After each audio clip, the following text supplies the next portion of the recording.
All right, everyone. There was an election in Andalucia over in Spain. This is southern Spain. It's not like, what is it, the Catalonia area that usually has been in the news. This is southern Spain with totally different demographics, by the way. They've been voting in the Vox party. Probably pronouncing that correctly. I don't speak Spanish, by the way, so it's difficult for me. Some of this video will be a little bit, maybe more hearsay from other people that I hope are being truthful and not biased. Because of course it's difficult for me to get like news from Spain and other places that isn't going through a Western filter. Like it's going through the filter of the UK or the US or Russia even in some cases, and so it can be difficult. The Vox party there looks a little bit more out there than most of the populist or I would say anti-EU forces that are rising up in Europe. Maybe that's because Spain has that sort of tradition of civil war, anarchism versus fascism, some lingering remnants thereon. So I'm not sure that, I'm not 100% sure of what their specific platform entails, because it's hard to get the straight story from anyone who's not biased. But I think that their party won 10 seats in their legislative system, breaking the spine a little bit of the socialists who have held, basically a supermajority there for some time. Spain has tended to be very left-wing, including, any Eurosceptic movement that rises up, presumably in some countries, is left-wing. It's like Front National in France. Eurosceptic for the most part, but it wasn't a far-right movement like it was cast off as. People were trying to say Marine Le Pen was like, a Nazi or something, as like an alt-right, an identitarian, and that's not the case. It was more of a vaguely nativistic Eurosceptic movement that had, pro-welfare elements, and probably represents the Yellow Jackets more than Macron's people, which is the funny part. People were looking at him as the sane alternative. I think you probably are thinking twice now. I see good things for Front National there in the future, let's just say over the next course of politics there. So Spain no longer has basically a unilaterally and completely homogenized left-wing government. Now there's some people that are dissenting, and you watch what'll happen. It'll probably cause violence.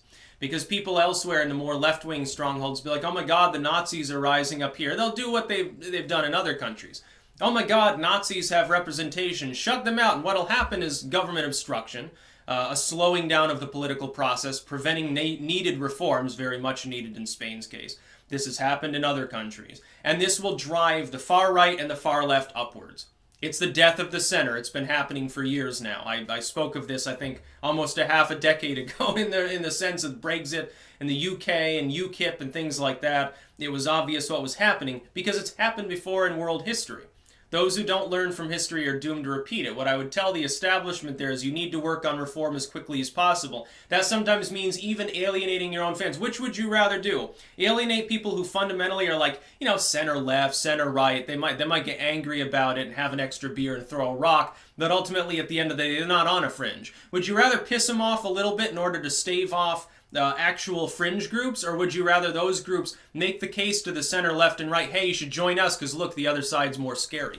That's exactly what's happening. It's happening in Germany. You see the rise of the far left and the far right there. Austria, their election fundamentally comes down to a Teutonic nationalist group versus a far left green movement. That's what their election boiled down to. Their politics has fallen into two groups that 10 years ago would be considered completely fringe and a laughingstock. The Green Party rising up, I believe, in the Netherlands as well, where Wilders' party cracks the center-right ally that was working with the vague centrists, the neoliberals you could call them. They get wiped off the face of the earth and replaced by a combination of populist nativists under Wilders' people and associated movements, and have to partner with the Green Party just to govern.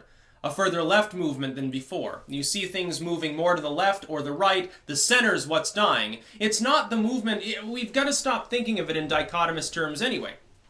It's not the movement of any country or region in this world simply towards the left or the right. It's that both sides are growing in prominence. The right wing is more right wing. The left wing is far more left wing. They are the ones that fundamentally are becoming fanatics. At some point, they probably begin moving back towards the center, but look at it this way. Here in the United States right now, for example, We have a rise in the far left and their antagonism, deplatforming, and Antifa and stuff like that. We have the rise of the further right. Now, this includes groups that are more innocuous, and they're really just like yesteryear's Eisenhower conservatives, or even Ron Paulites. It's like the new right that doesn't want censorship and stuff, but there is an identitarian element, and there is a truly tradcon element. They are further out there than typically conservatives, so-called, have been for the last 30 or 40 years. Those two sides are growing in the United States right now in size and in scope, and potentially over time in activism. The thing is, though, we don't even have economic problems in this country. Our economy is soaring ahead. It's doing fine. There's a slowdown in stocks, certainly right now. I think it's temporary. I'm not worried about it particularly. We generally have some attempts at reform. There has been some progress made, and yet this is happening. So in Western Europe, where no progress is made, or it's even going backwards and reforms are being scaled back by governments that are totally out of touch with their own populations, it's 10 times worse. I'm not surprised that you'd have an actual far right rising in Spain. Some of these people were like, basically like Hail Franco mode and stuff like that. I'm not sure that I would say that's a very good direction to move in, but I'm not surprised. I'm not surprised at all. And it's like you've already got people waving commie flags down there, so I'm not sure exactly why it's any worse. Why is it any worse? It's like when people target the Amazon web store or eBay or something. So they're like, oh my god, you get a Pinochet shirt or something like that. It's like, yeah, well, Che's there. What's the difference except Che killed more people and was more vicious and ignorant and didn't know how to manage economics? What's the fucking difference? Deaths of tens of thousands of people, ideologically fringe, revolution and counter-revolution, populism versus, communism. Who cares? It's all capitalism anyway if you're selling someone a shirt that was made by, maybe peasant labor anyway. Well, it's corporatism. Consumerism, not exactly authentic capitalism in the sense of a mom and pop store working by the sweat of your brow. In corporate sense, it's more living by others' sweat and taking it and drinking it down because you're a weirdo. No, I'm not surprised that the Andalucia elections there have yielded such a result, and it's going to spread further in Europe. It's been happening especially in Bavaria. And what's the other region? I can't remember the other name of the one south of Berlin, I think, in Germany. I can't remember every fucking county and province in Europe. It's been happening to an extent everywhere, basically. Rise of the far left, rise of the far right, and they feed off each other. Oh my god, there are more Nazis. We must side with the far left. Oh my god, there are more commies. We must side with these skinheads. It's going to keep happening until there's meaningful reform. The problem is if you get too far into that, you no longer have the ability to govern and reform anything.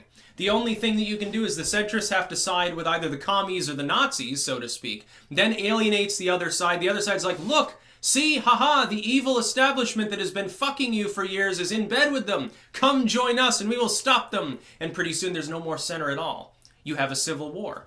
You have a violent revolution. Hopefully we can stave that off. There are some people that are already so black-pilled that even if they haven't taken up arms now, they're thinking, well, it's inevitable.